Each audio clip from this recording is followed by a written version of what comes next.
FN వీక్లీకి స్వాగతం. ముందుగా ముఖ్యాంశాలు. ఆంధ్రప్రదేశ్ తీర ప్రాంతాల్లో మత్స్యకారుల సంక్షేమానికి పెద్దపీట. మట్లపాలెం మార్కెట్ పునర్నిర్మాణ పనులను స్వయంగా సమీక్షించిన మత్స్యశాఖ కమిషనర్. సంవత్సరాలుగా చేపల వేట మీద ఆధారపడిన శ్రీకాకుళం తీర ప్రాంత మత్స్యకారులకు సీవీడ్ వల్ల కల్చర్ పై శిక్షణలతో కొత్త జీవనోపాధి మార్గాలు చూపించిన మత్స్యశాఖ. 90 కోట్ల చేప పిల్లల కొనుగోలుకు 123 కోట్ల బడ్జెట్ కేటాయించిన తెలంగాణ మత్స్యశాఖ. పారదర్శకత కోసం ప్రైవేట్ గుత్తేదారులపై ఆధారపడకుండా ప్రత్యామ్నాయ మార్గాల వైపు అడుగులు. కర్ణాటకలోని మంగళూరులో ఫిష్ ప్రాసెసింగ్ యూనిట్ లో అమ్మోనియా గ్యాస్ లీక్ కలకలం. 4 కార్మికుల పరిస్థితి విషమం. ఆల్గే బ్లూమ్స్ వల్ల సముద్ర జీవ వైవిధ్యం నాశనం. దక్షిణాఫ్రికా తీరాల్లో భారీగా మృతి చెందిన చేపలు, షెల్ ఫిష్లు. ఇక ప్రధాన వార్తల్లోకి వెళ్తే, ఆంధ్రప్రదేశ్ తీర ప్రాంతాల్లో మత్స్య సంపద అభివృద్ధికి ప్రభుత్వం నూతన ప్రణాళికలపై దృష్టి సారించిందని మత్స్యశాఖ కమిషనర్ రామ్ శంకర్ నాయక్ తెలిపారు. తాజాగా తాళ్లరేవు మండలంలోని జి వేమవరం పంచాయతీ మట్లపాలెం చేపల మార్కెట్ ను ఆదివారం కమిషనర్ పరిశీలించారు. మార్కెట్ లో అమ్ముడవుతున్న వివిధ రకాల చేపల వివరాలు అడిగి తెలుసుకున్నారు. నూతన మార్కెట్ భవనాల నిర్మాణ పనులను పరిశీలించిన ఆయన త్వరలోనే విక్రయదారులకు అవసరమైన మౌలిక సదుపాయాలు అందుబాటులోకి రానున్నట్లు ప్రకటించారు. వీటిలో మంచినీటి సదుపాయం, డ్రైనేజీ వ్యవస్థ, కోల్డ్ స్టోరేజీ పరికరాలు, శుభ్రత కోసం ప్రత్యేక విభాగాలు ఉండనున్నాయి. వాతావరణ మార్పులతో పశ్చిమ గోదావరి జిల్లా ఆక్వా రైతుల్లో ఆందోళన పెరుగుతోంది. పగలు ఎండ, రాత్రి ఉరుములు, వర్షాలు చెరువుల్లోని నీటి స్థితిని గందరగోళంగా మారుస్తున్నాయి. అత్తిలి మండలంలోని 2632 ఎకరాల్లో సాగు కొనసాగుతున్న రైతులు చెరువుల పరిస్థితిపై అయోమయంలో ఉన్నారు. ధరలు కొంత ఊరటనిచ్చినా వాతావరణం మాత్రం కంటి మీద కునుకు లేకుండా చేస్తోంది. రైతులు ప్రభుత్వం నుంచి నాణ్యమైన సీడ్లు, మందులు అందించాలని కోరుతున్నారు. ఇక వర్షాల తర్వాత వెంటనే ఏరియేటర్లు తిప్పటం, నీటి లోతు 4.5 అడుగులు ఉండటం, ఆక్సిజన్ మందులు స్థిరంగా ఉంచడం అవసరం. రొయ్యల మేతను పరిస్థితికి అనుగుణంగా నియంత్రించాలనేది నిపుణుల సూచన. ఏప్రిల్ నుంచి జూన్ వరకు 100 కౌంటు కిలో ధర 210 నుండి 230 రూపాయలకి పడిపోవడంతో రైతులు భారీ నష్టాలను మూటగట్టుకున్నారు. గత 15 రోజులుగా ధర 255 వద్ద నిలకడగా ఉండటంతో రైతులు మళ్లీ సాగు చేసేందుకు ముందుకు వస్తున్నారు. కలిదిండికి చెందిన రైతులు మాట్లాడుతూ, ధరలు పడిపోవడం, వర్షాలు, వ్యాధుల వల్ల గత సీజన్లో 18 లక్షలు నష్టం చూశాం. ఈసారి సాగు మానేయాలనుకున్నాం. ఇప్పుడు ధరలు నిలకడగా ఉండటంతో మళ్లీ ప్రయత్నించబోతున్నాం అని చెప్పారు. ఉమ్మడి జిల్లాలో 2.90 లక్షల ఎకరాల్లో ఆక్వా సాగు జరుగుతోంది. ఇందులో 1.10 లక్షల ఎకరాల్లో రొయ్యలు పండిస్తున్నారు. ప్రస్తుతం 90,000 ఎకరాలు ఖాళీగా ఉన్నాయి. ధరలు ఇప్పటిలాగే కొనసాగితే రైతులు గత నష్టాలను దాటి లాభాలను సాధించగలరన్న నమ్మకంతో పంటకు సిద్ధమవుతున్నారు. కర్నూలు జిల్లా బద్వేల్ చెరువు పరిసర ప్రాంతాల్లో చేపల సీజన్ నడుస్తోంది. ఫిషరీ న్యూస్ కు అక్కడి గ్రామస్తుల నుండి వచ్చిన ఎక్స్క్లూజివ్ సమాచారం ప్రకారం స్థానికంగా కొందరు చెన్నైకి చెందిన వ్యాపారస్తులు స్థానిక రాజకీయ నాయకుల మద్దతుతో రాత్రి వేళల్లో చేపల వేట చేయడం జరుగుతోంది. ఇది అక్కడి జీవ వ్యవస్థపై ప్రభావం చూపుతోంది. ఈ సమయంలో వేట కొనసాగితే రేపటి చేపల ఉత్పత్తి దెబ్బతింటుందని నిపుణులు హెచ్చరిక చేస్తున్నారు. బ్రీడింగ్ సీజన్ లో వేట అంటే భవిష్యత్తుపై వేటే అంటున్నారు స్థానిక మత్స్యకారులు. ఇది వారి ఉపాధికి హాని కలిగిస్తుందని వారు వాపోతున్నారు. ప్రభుత్వ యంత్రాంగం తక్షణమే స్పందించి బద్వేల్ చెరువులో రాత్రి వేటలపై బలమైన చర్యలు తీసుకోవాలని మత్స్యకారులు కోరుతున్నారు. రొయ్యల చెరువులకు రిజిస్ట్రేషన్ తప్పనిసరి చేసినట్లు కేంద్ర వాణిజ్య శాఖ ఆదేశాలు జారీ చేసింది. కోస్తా ఆక్వాకల్చర్ అథారిటీ CAA లేదా మత్స్యశాఖ అనుమతి లేని చెరువుల్లో పండిన రొయ్యలను ఇకపై ఎవరూ కొనలేరు. దీంతో సాగుదారులు లైసెన్స్ తీసుకునే దిశగా సన్నద్ధమవుతున్నారు. ప్రస్తుతం గుంటూరు జిల్లాలో 21,000 ఎకరాల్లో రొయ్యల సాగు జరుగుతూ ఉండగా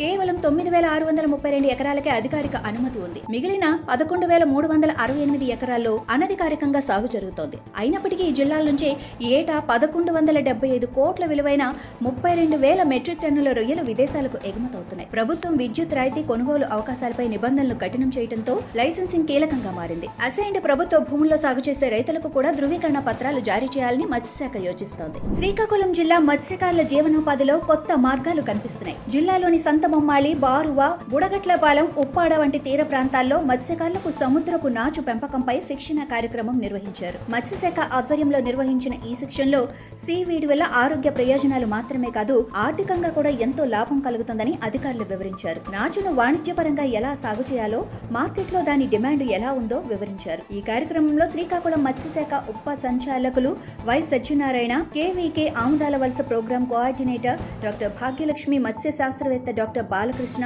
ఇతర అధికారులతో పాటు సాగర్ మిత్రులు, స్థానిక మత్స్యకారులు పాల్గొన్నారు. విశాఖపట్నం ఫిషింగ్ హార్బర్లో మత్స్యకారుల కోసం ప్రయోజనకరమైన పథకాలను అమలు చేస్తున్నారు.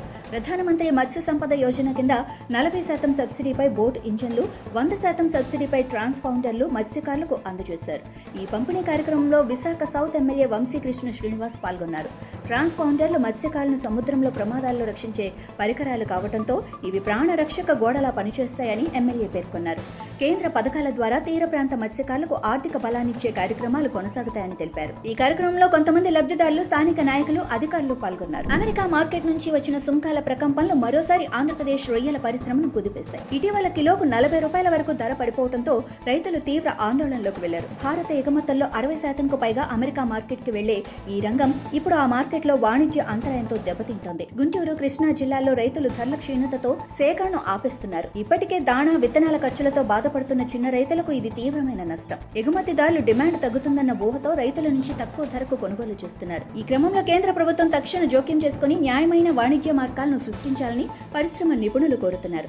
లేకపోతే భారత రొయ్యల ఎగుమతులకు గండిపడే ప్రమాదం ఉంది. కరీంనగర్ జిల్లాలో చేపల వేట పద్ధతులు మారిపోతున్నాయి. చెరువులు, కుంటల్లో గాలం వేసేవారు ఇప్పుడు ఎరల స్థానంలో ప్లాస్టిక్ ఎర్లను వాడటం మొదలుపెట్టారు. వానపాములు, కప్పలు, చిన్న చేపలు వంటి జీవ ఎరల స్థానంలో ప్లాస్టిక్ తో తయారైన కీటకాల బొమ్మలు, కృత్రిమ కప్పలు గాలానికి అమర్చబడుతున్నాయి. తాజాగా తిమ్మాపూర్ మండలం పరిధిలోని ఎల్ఎండి జలాశయం, కాకతీయ కాలువ ప్రాంతాల్లో చేపల వేటకు ప్లాస్టిక్ ఎరలు విస్తృతంగా వాడబడుతున్నాయి. కరీంనగర్ కు చెందిన కొంతమంది వేటగాళ్లు ఎరలను ఆన్లైన్ లోనే ఆర్డర్ చేసుకుంటున్నారు. వీరి మాటల్లో పంట పొలాల వెంబడి తిరుగుతూ సహజ ఎర కోసం సమయం వృధా చేయాల్సిన అవసరం ఇక లేదని, వేట మరింత సులభమైందని చెబుతున్నారు. ప్రతి వర్షాకాలంలో మత్స్యకార కుటుంబాలకు ఉచితంగా చేప పిల్లలు అందించే తెలంగాణ మత్స్యశాఖ ఈసారి నాణ్యత, పారదర్శకతపై ప్రత్యేక దృష్టి పెట్టింది. 2025-26లో 123 కోట్లతో 90 కోట్ల చేప పిల్లలు కొనుగోలు చేయబడింది. గతంలో టెండర్ జాప్యం, నాణ్యతా లోపాలు, కమిషన్ల ఆరోపణలు రావడంతో ప్రైవేటు గుత్తేదారులపై ఆధారపడకుండా మహిళా సంఘాలతో చేపపిల్లల ఉత్పత్తి కేంద్రాలు ఏర్పాటు చేయాలని ప్రభుత్వం యోచిస్తోంది. ఖమ్మం, భద్రాద్రి కొత్తగూడెం జిల్లాల్లో ప్రస్తుతానికి అవసరమైన